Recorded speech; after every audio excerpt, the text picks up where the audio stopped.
Hi, ഫസലാണ് safety by technology.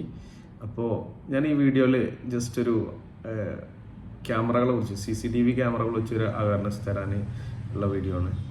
അപ്പോൾ നമ്മൾ ക്യാമറയിൽ തന്നെ 2 ടൈപ്പ് ടെക്നോളജി വരുന്നുണ്ട്, അനലോഗും IP ടെക്നോളജിയും. അപ്പോൾ IP എന്നുള്ളതാണ് ഏറ്റവും ലേറ്റസ്റ്റ് ടെക്നോളജിയും, അനലോഗ് പ്രിമിറ്റീവാണ്. അപ്പോൾ ഞാൻ ജസ്റ്റ് ഒരു ക്യാമറ പരിചയപ്പെടുത്തി തരാം. ഇത് ഹൈക്വിഷൻ്റെ സ്മാർട്ട് ഹൈബ്രിഡ് ലൈറ്റ് വരുന്ന ഒരു IP ക്യാമറയാണ്. ഹൈബ്രിഡ് ലൈറ്റ് എന്ന് പറഞ്ഞാൽ ഇത് നമുക്ക് നൈറ്റ് വിഷൻ ബ്ലാക്ക് ആൻഡ് വൈറ്റും അതേപോലെ കളറിലും അതേപോലെ സ്മാർട്ട് ആക്കിയിട്ട് യൂസ് ചെയ്യാൻ പറ്റുന്ന ഒരു ക്യാമറയാണ്. ഇതിപ്പോൾ ലേറ്റസ്റ്റ് വന്ന ക്യാമറ. ഇത് മോഡൽ നമ്പർ എന്ന് പറഞ്ഞാൽ DS2CD1043G2LIU. അപ്പോൾ ഒരു ക്യാമറ നമ്മൾ നോക്കുമ്പോഴേ അതിൻ്റെ ഫീച്ചേഴ്സിന് നമ്മൾ പ്രാമുഖ്യം കൊടുക്കുക ഫസ്റ്റ്. അതിൽ പിന്നെ രണ്ടാമത് നോക്കേണ്ടത് അതിൻ്റെ ലെൻസാണ്. എത്ര ലെൻസ് വരുന്നുള്ളത് അത് നിങ്ങളെ ഏരിയയ്ക്ക് അനുസരിച്ചാണ് ലെൻസ് ചൂസ് ചെയ്യുക. ഏരിയ പർപ്പസ് ഇത് വെച്ചിട്ടാണ് നമ്മൾ ലെൻസ് യൂസ് ചെയ്യുന്നത്. നമുക്ക് കൂടുതൽ നല്ല സൂം ചെയ്തിട്ട് ഒരു ചെറിയ ഏരിയ മാത്രമേ കവർ ചെയ്യാനുള്ളെങ്കിൽ നമ്മൾ ഹയർ മില്ലിമീറ്റർ ലെൻസിലേക്ക് പോകണം, ഫോക്കൽ ലെങ്ത്തുള്ള.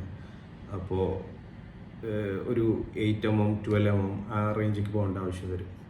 ഇത് സ്റ്റാർട്ടിങ് നോർമൽ IP ക്യാമറ നമ്മൾ ചൂസ് ചെയ്യുമ്പോൾ 4mm ലെൻസിലാണ് വരിക. പിന്നെ നമുക്ക് കുറച്ചും കൂടെ ഫീൽഡ് ഓഫ് വ്യൂ കൂടുതൽ കിട്ടണമെങ്കിൽ നമ്മൾ കുറഞ്ഞ ലെൻസിലേക്ക് പോരണം, അതേ 2.8mm ലെൻസ് അത് ചൂസ് ചെയ്യേണ്ടി വരും. അപ്പോൾ ഇതിൽ തന്നെ ഏറ്റവും നല്ല പിക്ചർ ക്ലാരിറ്റി എന്ന് പറഞ്ഞാൽ അടിപൊളി ക്ലാരിറ്റിയാണ് IP തരുന്നത് അനലോഗിനെ അപേക്ഷിച്ച്. കൂടാതെ ഇതിന് ലൈഫ് കൂടുതലാണ്, മെയിൻ്റനൻസ് കുറവാണ്, അങ്ങനെ കുറേയേറെ ബെനിഫിറ്റ്സ് IPക്ക് വരുന്നുണ്ട്. പക്ഷെ പ്രൈസ് നമ്മൾ കമ്പയർ ചെയ്യുമ്പോൾ അനലോഗിനെ അപേക്ഷിച്ച് IP കുറച്ചുകൂടെ പ്രൈസ് കൂടുതലാണ്. പക്ഷേ ആ പ്രൈസിനുള്ള വേർത്താണ് ഈ പ്രൊഡക്ട്സ്. അപ്പോൾ ഈ ക്യാമറ നേരത്തെ കാണിച്ച അതേ കാണാനൊക്കെ സെയിം ആണ്, പക്ഷേ ഇത് നമ്മൾ ഐഡൻറ്റിഫൈ ചെയ്യൽ ഇതിൻ്റെ മോഡൽ നമ്പർ വെച്ചിട്ടാണ്. ഇത് 4 മെഗാപിക്സൽ അല്ല, ഇത് 2 മെഗാപിക്സലാണ്. ഇതിൻ്റെ മോഡൽ നമ്പർ DS2CD1023G2LIU. ഇതും 4mm ലെൻസിലാണ് വരുന്നത്, പക്ഷെ കാണാനൊക്കെ സെയിം ആണ്. ഇപ്പോൾ നോർമൽ ഒരാൾക്ക് ഇത് കണ്ടാൽ 4 ആണോ 2 ആണോ എന്ന് ഐഡൻറ്റിഫൈ ചെയ്യാൻ പറ്റില്ല ക്യാമറ കണ്ടാൽ. പക്ഷെ നമ്മളെ ഇൻസ്റ്റാളേഴ്സ് അതിൻ്റെ മോഡൽ നമ്പർ വെച്ചിട്ടാണ് ഐഡൻറ്റിഫൈ ചെയ്യുക. ഇതും സ്മാർട്ട് ഹൈബ്രിഡ് ടെക്നോളജി വരുന്നുണ്ട്. കൂടാതെ ഇതിൽ ഫീച്ചേഴ്സ് കുറേ ഫീച്ചേഴ്സ് ഉണ്ട്, നമുക്ക് വേറൊരു വീഡിയോയിൽ ചർച്ച ചെയ്യാം. ഇത് സ്മാർട്ട് ഹൈബ്രിഡ് തന്നെ 2 മെഗാപിക്സൽ. ഇതിന് ടെററ്റ് ക്യാമറ എന്ന് പറയാം. ഇതിൻ്റെ ലെൻസ് നമുക്ക് ഇങ്ങനെ താഴേക്കും മേലേക്കും പിന്നെ സൈഡിലേക്കും അഡ്ജസ്റ്റ് ചെയ്യാൻ പറ്റും. ഇതിൻ്റെ റേറ്റിംഗ് IP67. ഇത് നമുക്ക് ഇൻഡോറിലും ഔട്ട്ഡോറിലൊക്കെ യൂസ് ചെയ്യാം. IP60 ഇൻഗ്രസ് പ്രൊട്ടക്ഷൻ ലെവൽ 67 എന്നാണ് ഇതിനർത്ഥം. അപ്പോൾ അത് അത്രയും പ്രൊട്ടക്റ്റഡ് ആണ്, മഴയും വെയിലൊന്നും ഏൽക്കില്ല അതിൽ. ഇതിൻ്റെ ലെൻസ് നോക്കിയാൽ 2.8mm ആണ്, അതായത് 4mmനേക്കാളും ഫീൽഡ് ഓഫ് വ്യൂ കൂടുതലായിരിക്കും, കുറച്ചുകൂടെ വൈഡായിട്ട് നമുക്ക് കാണാൻ പറ്റും. അപ്പോൾ ഒരു വൈഡ് ഏരിയ കവർ ചെയ്യാൻ നമുക്ക് ഇങ്ങനത്തെ ലെൻസാണ് ചൂസ് ചെയ്യേണ്ടത്. പിന്നെ ഈ ക്യാമറകൾ തന്നെ ഹൈക്വിഷൻ്റെ ഇതിലാണെങ്കിൽ പല കാറ്റഗറി ക്യാമറകൾ വരുന്നുണ്ട്. കാറ്റഗറി എന്ന് പറഞ്ഞാൽ വാല്യൂ സീരീസ്, അതേപോലെ pro series, ultra, project series എന്നൊക്കെ പറഞ്ഞിട്ട് നമുക്ക് അത് ഐഡൻറ്റിഫൈ ചെയ്യാൻ പറ്റുന്ന മോഡൽ നമ്പർ വെച്ചിട്ട് ചിലത് ഐഡൻറ്റിഫൈ ചെയ്യാം.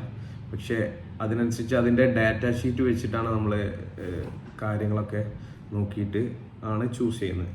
അപ്പോൾ ഞാനൊരു 6 മെഗാപിക്സൽ 2 ലൈൻ സീരീസുള്ള ക്യാമറ ജസ്റ്റ് കാണിച്ചു തരാം. ഇത് ലേറ്റസ്റ്റ് അക്യൂസെൻസ് വരുന്ന ക്യാമറയിൽ തന്നെ അക്യൂസെൻസ് ടെക്നോളജി ഉണ്ട്, അതായത് ഹ്യൂമൻസ് വെഹിക്കിൾസിനൊക്കെ തിരിച്ചറിയാൻ പറ്റുന്ന.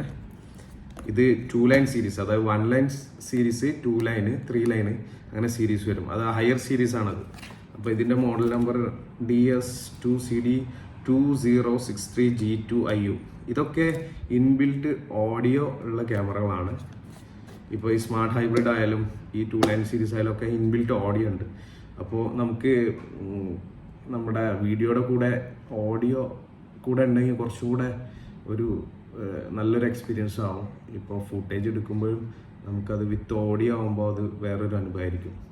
നമ്മൾ ജസ്റ്റ് അതൊരു ഒരു എവിഡൻസ് ആണല്ലോ, ആ എവിഡൻസിന് കൊടുക്കുമ്പോഴും വിത്ത് ഓഡിയോ അല്ല. അപ്പോൾ ഇതൊരു നല്ല അത്യാവശ്യം നല്ല ക്ലാരിറ്റി തരുന്ന അക്യൂസെൻസ് ക്യാമറയാണ്. നമുക്ക് IP ക്യാമറയ്ക്ക് നെറ്റ്വർക്ക് ക്യാമറ എന്ന് പറയും. നെറ്റ്വർക്ക് വെച്ചിട്ടാണ് അത് IP അഡ്രസ്സ് വെച്ചിട്ടാണ് വർക്ക് ചെയ്യുക. ഇതിൽ ഹ്യൂമൻ വെഹിക്കിൾ ഡിറ്റക്ഷൻ ഉണ്ട്, EXIR IR ടെക്നോളജിയാണത്. SD card support ചെയ്യും. ഇത് വിത്ത് നമുക്കൊരു സ്റ്റോറേജ് ക്യാമറയിലും കൊടുക്കാം. വിത്ത് NVRൽ റെക്കോർഡ് ചെയ്യുന്ന പോലെ തന്നെ ക്യാമറയിലും റെക്കോർഡ് വരും. ഇൻ കേസ് NVRന് എന്തെങ്കിലും സംഭവിച്ചാൽ നമുക്ക് ഫൂട്ടേജ് ഇതിൽ നിന്ന് റിട്രീവ് ചെയ്തെടുക്കാൻ പറ്റും. ഓക്കെ, പിന്നെ ഇത് വെതർ പ്രൂഫാണ്. ഇത്രയും കാര്യങ്ങളാണ് ക്യാമറ ചൂസ് ചെയ്യുമ്പോൾ നമ്മൾ ജസ്റ്റ് അറിഞ്ഞിരിക്കുന്ന കാര്യങ്ങൾ. Okay, thank you.